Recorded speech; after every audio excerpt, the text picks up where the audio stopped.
Alors, chers parents, chère maman, cher papa, je sais que nous aimons beaucoup nos enfants, mais je viens ici nous énoncer 5 choses qu'il ne faut pas faire, peu importe le degré d'amour que tu as pour ton enfant. Il ne faut jamais faire ces 5 choses-là pour tes enfants. Je dis bien peu importe le degré d'amour que tu portes à ton enfant, à tes enfants. Évite de faire ces 5 choses-ci. Alors, l'une des choses que nous faisons, c'est que lorsqu'un enfant réussit à un examen, on le félicite, et tout, et puis on lui offre un cadeau. C'est pas mauvais en soi. Très souvent, c'est dans le but de motiver l'enfant à mieux faire et tout. Mais le mauvais côté de ça, c'est que cet enfant ne va pas réaliser qu'il doit réussir, c'est pour lui-même d'abord. Il va se dire que c'est pour le parent qu'il réussit. En fait, il va se battre pour avoir les bonnes notes à l'école. Mais est-ce qu'il va comprendre la valeur des études qu'il fait? Est-ce qu'il va garder ce qu'il apprend à l'école? Donc, ne gavez pas vos enfants de cadeaux parce qu'ils ont réussi à un examen, parce qu'ils ont passé l'entrée en classe supérieure. Félicitez-les, encouragez-les, mais ne les gavez pas de cadeaux. Et ne conditionnez pas leur succès à l'offre de cadeaux.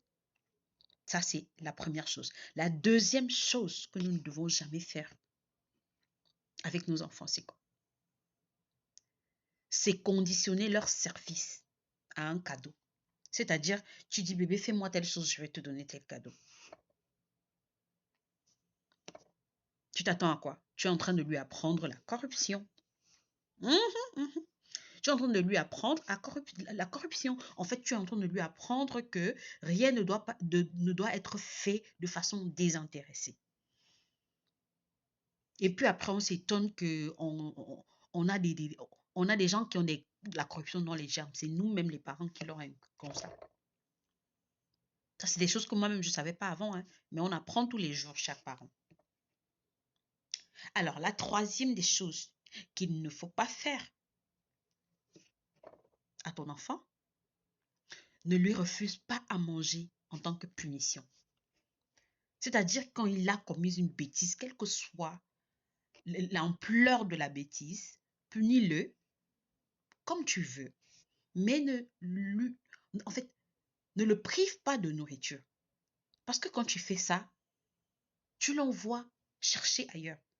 Et pendant qu'il va chercher ailleurs, là, peut-être qu'il ira voler chez le voisin. Ou bien peut-être qu'il va se cacher même dans ta propre maison pour manger.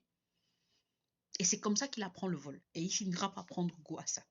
Et je suis sûre que les conséquences de ça, toi-même en tant que parent, tu ne vas pas supporter. Donc, quelle que soit la chose qu'il a fait, punis-le, mais donne-lui à manger.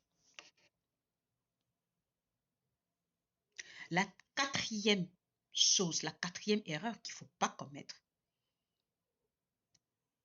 c'est peut-être de venir trouver deux enfants, c'est-à-dire ton enfant et un autre enfant, dans une situation de conflit, et de prendre le parti de ton enfant au détriment de l'autre, parce que ce n'est pas ton enfant.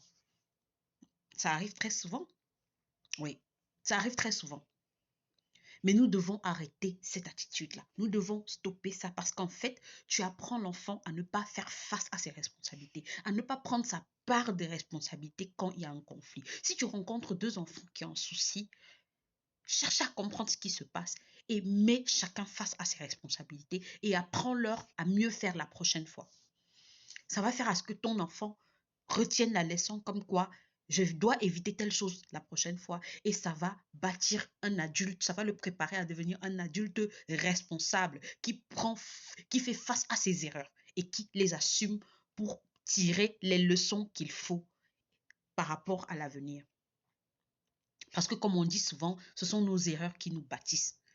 Mais si quelqu'un ne sait pas réaliser, si quelqu'un ne peut même pas déjà ouvrir ses yeux et se rendre compte de là où il a fauté, s'il pense qu'à chaque fois que le problème c'est les autres, alors là, tu auras un adulte irresponsable. Ah oui. Alors, la cinquième et la dernière. chers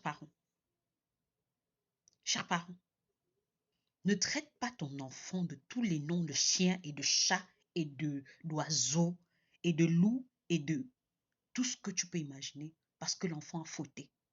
Ben non, ça c'est pas une bonne idée. Si l'enfant a mal fait, remets-le en question, c'est-à-dire fais-lui le reproche de façon respectueuse. Ne le méprise pas. Ne le fais pas se sentir diminué parce qu'en fait, en faisant ça, tu es en train de tuer le meilleur en lui, tu es en train de tuer son estime. Il va se sentir incapable. C'est parce que si tu le traites d'incapable, bien sûr, il va grandir en se mettant dans la tête que je suis incapable de faire ci. Si tu le traites de fou, il va se grandir en se disant qu'il est fou. Si tu le traites de malade mental, comme on dit souvent, il va grandir en se disant qu'il a un truc qui ne tient pas dans sa tête là. Et c'est pour ça que vous voyez souvent des personnes dans la société, quel que soit le rang qu'ils ont, ils sont frustrés. Quand ils rencontrent une personne qui a un peu de personnalité, ils jalousent, en fait, il ne sait pas se valoriser lui-même. Parce qu'en fait, il a grandi avec quelque chose en lui qui disait qu'il est tout petit, qu'il ne vaut rien, il n'a pas de valeur. Alors que oui, notre rôle en tant que parents, c'est de bâtir l'estime en soi de nos enfants, de les aider à avoir de la personnalité. Donc, s'il te plaît, si tu as bien noté les 5 erreurs à ne pas commettre avec nos enfants-là, s'il te plaît, partage avec un parent. Partage avec un papa, partage avec une maman. Avec tes voisines qui passent le temps à engueuler leurs enfants, à les appeler de toutes sortes de noms là. Moi-même là, j'ai appris.